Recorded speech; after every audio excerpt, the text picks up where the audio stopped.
dipersembahkan oleh Bank BRI. Terima kasih pemirsa, Anda masih bersama kami di Tafsir Al-Misbah mengenai surah Yunus. Kita akan berikan kesempatan tamu kita untuk bertanya ya Pak. Sambil minum boleh ya Pak ya? Silakan sambil minum, bukan sambil nyanyi ya tapi. Silakan. Siapa yang ingin bertanya? Aku dulu ya, boleh ya? Berkaitan dengan yang tadi ini sampaikan yang mengenai kaum musyrik ya. Kan orang mendengar tapi hatinya tertutup. Nah, itu apakah memang hak prerogatif yang milik orang musyrik itu seperti itu? Maksudnya dia mendengar tapi hatinya tertutup. Nah, gimana supaya hatinya bisa terbuka? Saya pernah dengar tuh kalau hidayah itu kan hak prerogatif Allah gitu. Jadi gimana tuh supaya siang ini tuh bisa terbuka hatinya? Atau mungkin bisa juga kita bisa juga seperti itu enggak ya gitu? Iya, bagus sekali. Sekarang kita lihat. Tuhan memberi manusia kebebasan dalam hal-hal tertentu. Salah satu kebebasan yang diberikannya itu adalah man syaa falyu'min wa man syaa falyakfur. Siapa yang mau beriman silahkan, siapa yang mau kufur silahkan. Nah, Allah menganugerahi manusia potensi. Potensi itu untuk tahu. Kita ada potensi untuk tahu.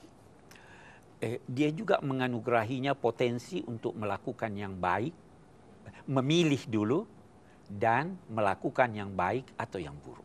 Itu ada sama kita potensi itu. Nah, berkaitan dengan hidayat. Hidayat ini ada dua macam. Ada satu dalam kemampuan manusia, ada satu yang di luar kemampuan manusia. Nah, saya akan beri contoh. Hidayat yang pertama, pengetahuan.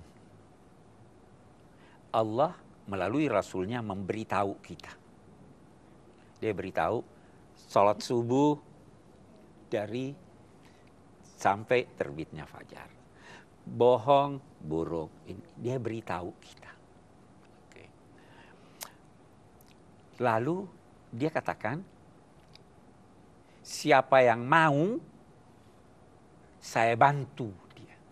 Saya beri dia kemampuan. Yang mau. Yang tidak mau, saya tidak paksa dia. Saya berikan contoh.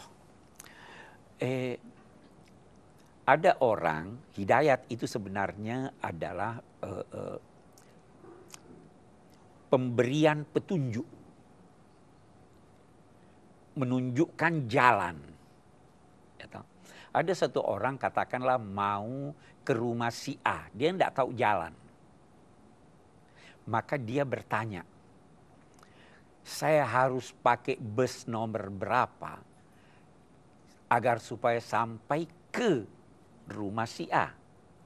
Saya beri dia petunjuk. Saya katakan, naiklah bus nomor sekian atau tempuhlah jalur ini. Kalau dia percaya saya, dia ikuti. Kan biasa begitu. Kalau tidak, dia tidak ikut. Dia tidak ikut. Ini bohong, ini nggak tahu nih. Ini kembali pada saya atau kembali kepada yang memberitahu? Oke, bagus. Nah, sekarang itu hidayat yang pertama, kita bisa itu. Ada hidayat yang kedua, yang ini Tuhan yang beri. Dia berkata begini, contoh tadi. Oh, kamu mau ke rumah si A? Iya. Saya kebetulan mau ke sana. Mau ikut di mobil saya? Yang mana lebih bagus? Nah, ini baru bisa terjadi kalau pemilik mobil mau mengangkut dia. Nah, begitu juga. Kita sudah diberitahu oleh Allah, ini begini, ini begini, ini begini. Mau atau tidak. Kalau Anda mau ke sana, Anda ikuti itu, bahkan bisa jadi Tuhan berkata, mari saya antar kamu ke sana. Ya toh? Jadi ada yang, jadi bisa jadi saya senang pada satu orang. Siapa sih yang tidak senang pada anaknya? Dia beri petunjuk pada anaknya begini. Tapi anak-anak kan yang bandel. Karena dia tidak mau. Kita orang tua masih bisa paksa, Tuhan tidak mau paksa. Itu hidayat. Nah, Kita kalau di Al-Fatihah itu bacakan ihdinas siratal mustaqim. Itu artinya sebenarnya antar kami. Bukan cuma ajak kami, tunjukkan, antar kami menuju jalan yang lurus. Jadi hidayat itu di Al-Quran ada dikatakan, kamu tidak bisa mengantar orang pergi ke jalan yang lurus. Kamu hanya bisa memberitahu orang, wahai Muhammad. Baru silahkan pilih. Mau ini atau mau itu. Dan Allah menetapkan untuk yang bersangkutan sesuai dengan pilihannya. Saya selalu beri contoh, kok kalau mau ke airport jam 4 subuh bisa? Kalau mau bangun salat subuh kok malas-malas? Mau atau tidak? Ya kan? Kita bisa lanjutkan ayat kita lanjutkan ayatnya. Kita lanjutkan ayatnya. Oke. Sambil diminum silakan. Sambil minum. Oke. Terus kesima. Sungguh qad khasira alladziina kadzdzabu bi liqa'illah wa ma kanu muhtadin. Sungguh merugilah orang-orang yang mengingkari pertemuan dengan Allah. Mengingkari adanya kiamat dan mereka sama sekali tidak memperoleh petunjuk. Kita lihat ini soal rugi atau tidak. Kita itu kata sementara orang untuk tahap pertama. Kita gambling deh. Yang mana kira-kira yang untung? Orang yang percaya ada hari kemudian atau orang yang tidak percaya? Percaya. Kenapa? Mempersiapkan diri, punya bekal. Kita katakan begini. Kalau hari kemudian itu tidak ada, dia mati, habis, dia tidak rugi. Apa ruginya? Iya, betul. Nggak ada rugi. Tapi kalau dia tidak percaya padahal ada, rugi dia atau tidak? Rugi. Dia tidak dapat sorga, dia masuk neraka.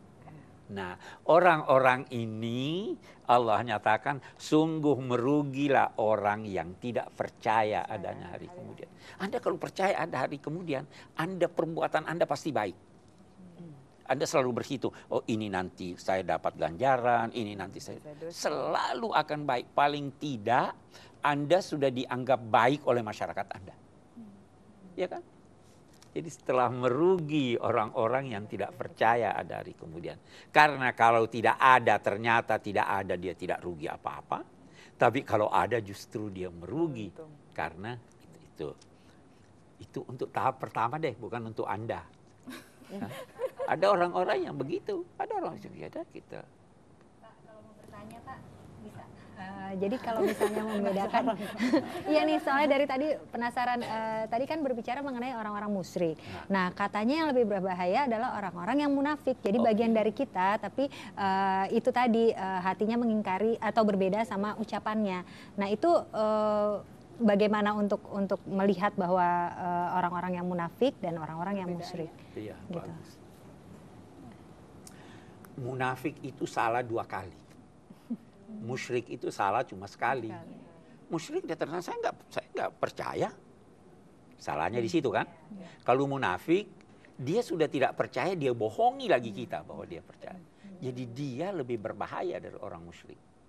Anda mengenal musuh Anda dan dia menyatakan saya bermusuhan dengan Anda, itu lebih ringan daripada orang yang pura-pura jadi teman Anda padahal dia musuh Anda.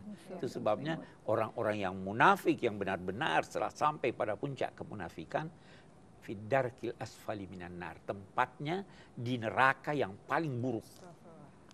Ya, jadi saya kira itu. Okay. Kita bisa lanjutkan kembali ayat kita, Pak. Kita lanjutkan lagi ayat kita. Qad khasira alladziina kadzdzabu wa ma kanu muhtadin.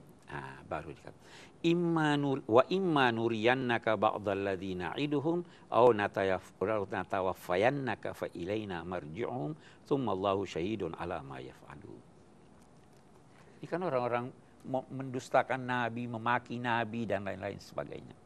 Nabi diingatkan, "Hei Nabi, bisa jadi, sungguh bisa jadi kami menunjukkan kepadamu sanksi yang kami jatuhkan kepada mereka saat engkau masih hidup, sehingga kamu bisa lihat sanksi itu.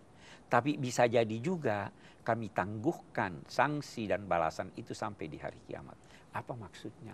Hai Nabi, kamu tidak punya urusan soal dia disiksa atau tidak disiksa. Itu urusannya Tuhan. Itu sebabnya kita selalu berkata, sorga dan neraka itu urusan Tuhan.